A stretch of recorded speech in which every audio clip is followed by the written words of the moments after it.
Hello and welcome to the preview on Fulhamish. My name's Elizabeth, and today we're looking forward to Manchester United's trip to the Cottage on Sunday.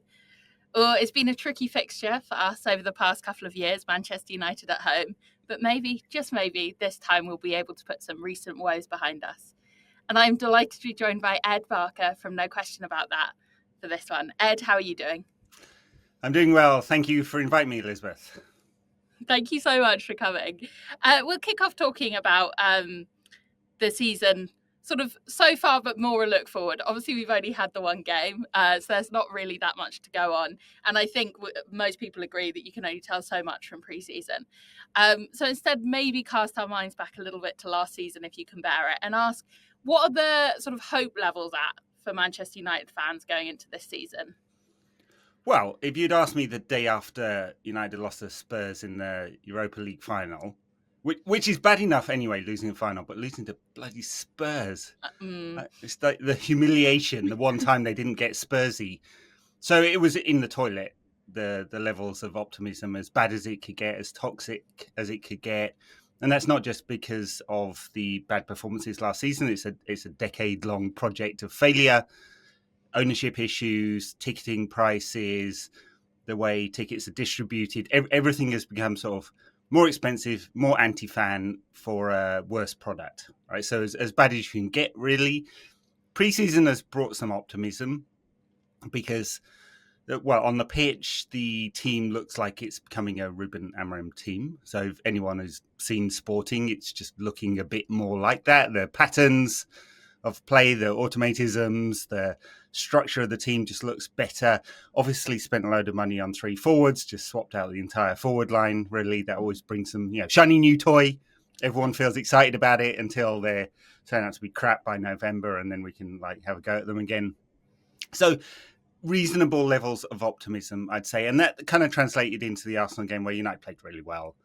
And 22 chances, dominate the ball, like 60-odd% possession. Should have got something out of that game, but for another horrendous goalkeeping error, which is, I'm sure we'll talk about, a real problem. So I think we're feeling all right.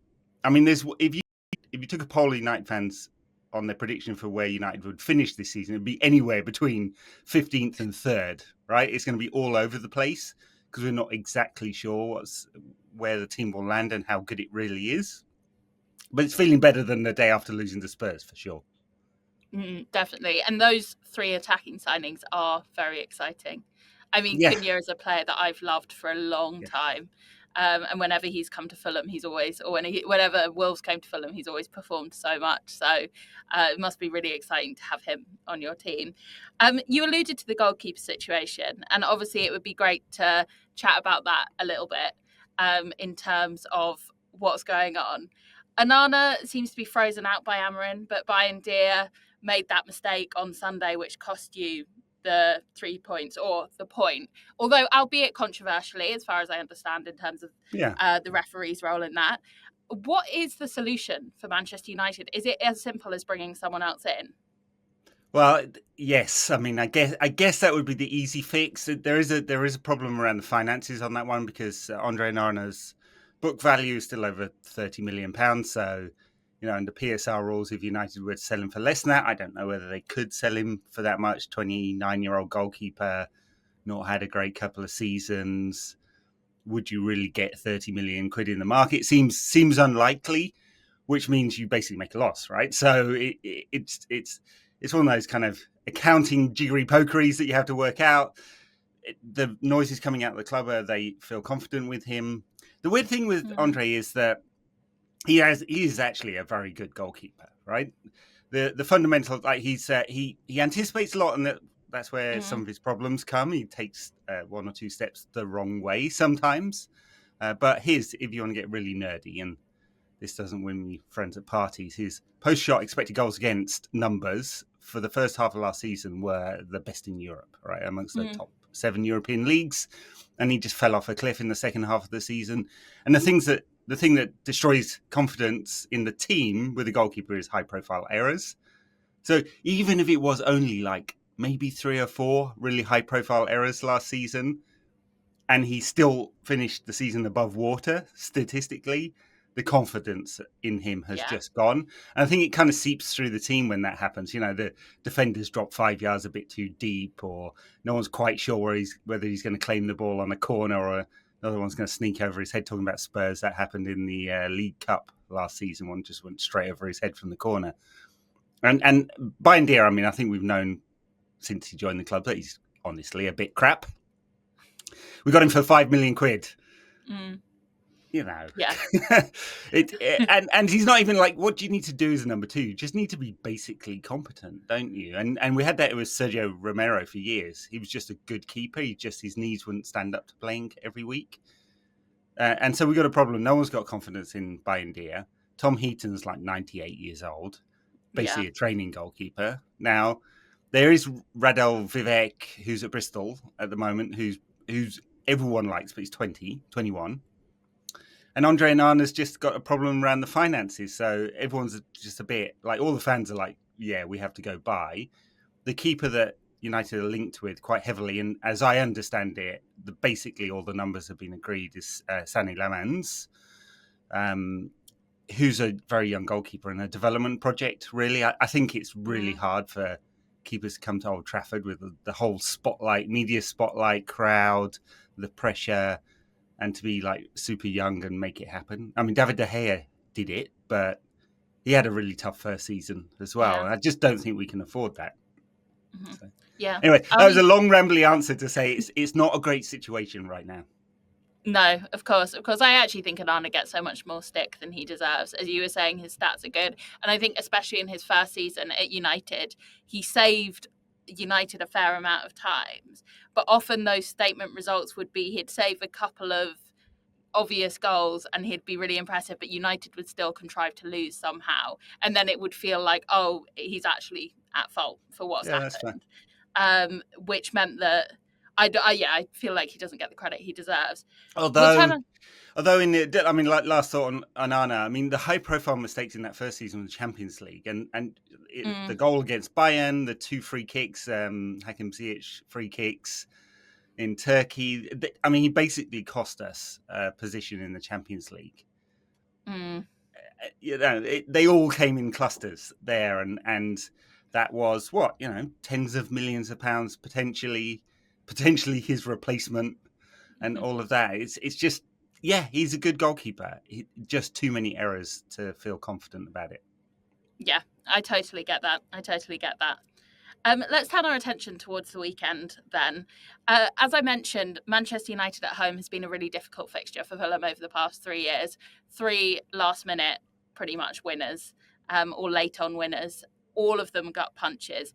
All of them when Fulham fans were saying, oh, maybe this is the time that we finally managed to do it over Man United at the Cottage. We've had a relatively good record away from home against United, but for some reason, we're just not able to break that duck at home.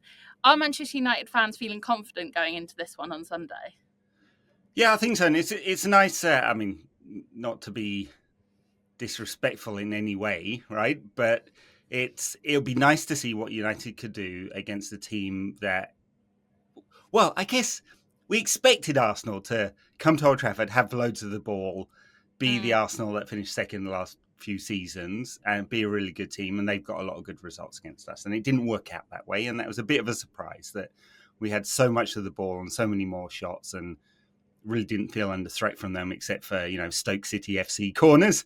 Whereas against football, at Fulham, you kind of expect United to have a fair bit of the ball. And if we're going to translate the Ruben Amorim blueprint into the actual team, it's high possession football all the time. Look at all the data from Sporting, over 60% possession on average most of the time, except in a few of those high profile European games where they kind of sat back. And so I'm looking forward to seeing, is this the continuation of the Ruben Amorim playbook, right? Are we developing into the team he wants?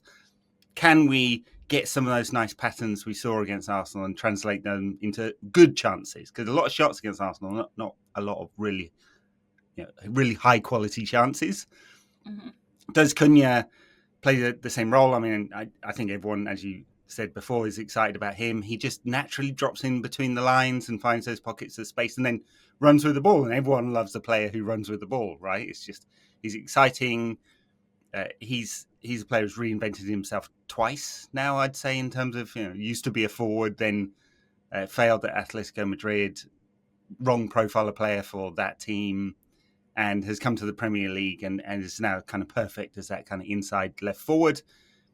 Brandon Mbeumo was very dangerous for the first half against Arsenal, kind of dropped off a bit later in the game. His fitness is not quite at the same level, didn't have the same pre-season. Excited to see what he can bring. And does Benjamin Sesko start? We missed the goal. They just had nobody in the box on so many occasions for the first 60, 70 minutes against Arsenal, despite getting in good position. So does he start? Give her a real centre point to the attack, someone to play off. He's obviously a big bastard and dangerous from all that kind of stuff, but he's also not bad at linking play, and he's quick as well. And so he's the archetypal Ruben Amorim forward, I think. And does he start? Does he flourish? We know his ceiling. He's an incredibly talented player, hard uprooting your life and come to United and doing it from the off. And then what does central midfield look like? That'll be another interesting one, because Casemiro and Bruno Fernandes were good against Arsenal, but Casemiro's legs have gone. He can't do more than an hour. And the other question in central midfield, apart from Manuel Ugarte being absolutely rubbish and everyone hating him already, is can Kobbie Mainoo get in the team? Because he's a local lad, right? And he was brilliant, not last season, the season before, when he came into the team after he had an injury. Made his way into the Euro squad, was great for England, star in the FA Cup final. And then last season got a couple of big injuries, and it was around the Ruben Amorim arrival at the club, and he just doesn't seem to fit in tactically. He's not the type of player that Ruben Amorim wants in the pivot, but he's our most talented pure central midfielder. Like, how do we fix that problem?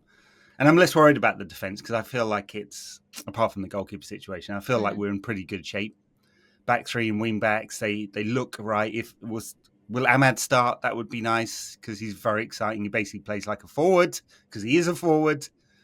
And there's some defensive issues comes with that, but he's much more exciting. So, lots to kind of, lots of questions.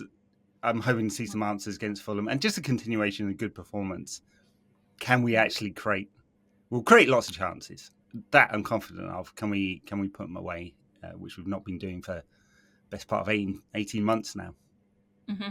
Yeah, it seems maybe that the way that Fulham will be able to hurt Manchester United the most is through exploiting that slight weakness in the goalkeeper situation, hoping for a high-profile mistake, overcrowding him potentially. Do you think that's accurate? Or are there any other points of weakness that you think Fulham should really be targeting? Yeah, well, I mean, the goalkeeper situation is kind of a bit unique, isn't it? Mm-hmm. So not all the errors have been corners coming under the bar. There have been a couple, 3 or 4 big ones like that, which everyone remembers. Some of them are just like Andre Onana going to sleep. And I'm not sure who will start, right? So Onana is fit again, but hasn't played any of pre-season. And Ruben Amorim basically suggested in his kind of very Ruben Amorim, it sounds like a very nice answer, but when you look at it on paper and go, well, what did he actually say there? Kind of suggested that Bayindir was in the team on merits. Mm-hmm. We'll see. I mean, he's got a big decision to make on that one. So can Fulham exploit that weakness? Yeah, but Fulham are not Arsenal from corners. The routines are not all there. We saw a new one at the weekend from Arsenal where they got into this kind of weird T shape. And will United better defend the zones? We've conceded more goals from corners than anyone, right? So it's a perfect over the last 2 seasons, perfect matchup between the best set-piece team versus the worst set-piece team. Maybe Fulham can exploit that. The other one to look for is, I think, space behind the wing-backs. There definitely is space there. It's just the system. And will there be overloads in central midfield, because there's only 2 versus likely 3 Fulham players there.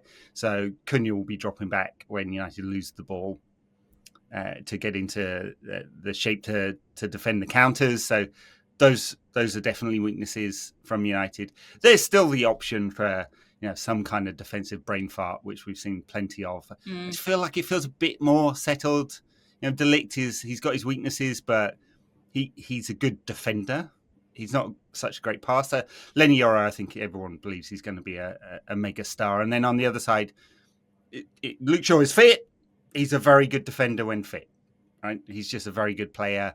Don't have a lot of worries about him. He went into the Europa League final, made a horrendous mistake, and he was really rusty because he had virtually no football all season. Now I'm not feeling so worried about that. So exploit free kicks, exploit the space behind the wing backs, and then the overloads in midfield would be where Fulham can hurt United, I think. Yeah, definitely. And Fulham actually terrible from corners last season, barely scored at all. Now we've got a set piece coach, quite excitingly, and scored a goal from a corner last weekend. So maybe we'll have some joy there. But yeah. We had a set piece coach, Andreas Georgsson, who went to Spurs, and we didn't do anything from set pieces last season. And everyone was like, this guy's rubbish, because he came in when there was that glut of new coaches Ten Hag got at the beginning of last season. And of course, Spurs scored twice from corners on the opening day of the weekend. And now we don't really have a set piece coach. There's Carlos Fernandez, who you might have seen. He's like 20 something, a larger chap, quite a figure on the sidelines, but we still haven't done anything from set pieces. So. Yeah, not yet, maybe not yet. Before we go, I'd love to get a prediction from you, but rather than a boring score prediction, we're doing a new feature this season on the preview called 100 to 1, where Ed and I are both going to give a really crazy prediction for the game. And if it doesn't happen, nobody's expecting it to happen. But if it does, we can clip it up, put it on socials, and we'll look really, really smart. Right. Ed, do you want to take it away with your 100 to 1 prediction? All right. Well, I'm going to say Benjamin Sesko is going to score a hat-trick on his full debut for United. I don't believe this will happen, but I'm just going to say it, just in case. 100 to 1, right? Yeah, it would be pretty crazy if it did. And I'm going to flip the script of Fulham v Man United over the years and say that there's going to be a Fulham last-minute winner at Craven Cottage. And I'm going to go for a player that has never scored for Fulham. So just keeping everything crossed. For some reason, I think Sanderberger is going to be able to do it. So would be pretty mad if it happened. But I can keep absolutely everything crossed. Well, Sanderberger was very good against United last season, having been linked with United in the summer, and everyone's like, well, he's probably not good enough for United. Then he bossed that game, of course. Yeah, he's a great player, just doesn't quite have that attacking intent. So, but you never know. It has to start somewhere. Ed, thank you so much for joining me today. Where can people find you? No question about that. All over the various socials, YouTube, podcasts, website, Instagram, Blue Sky, Twitter. We've been going 15 years, 903 episodes now. I don't know why I've done this, but I have. There you go. Passion project. Amazing stuff. Love to see it. 903, about to hit the big 1,000. That must be exciting. Yeah, I don't think it'll happen this season. Although, actually, we are sticking out about 3 or 4 podcasts a week at the moment. So there's the 2 main shows, and we do a finance show and a tactics show as well. So might hit it by the end of the year. Yeah, well, there we are. And thank you for watching the preview. Dan and Yasmin will be back with the quick take after the game. And until then, all I've got to say is come on, you Whites.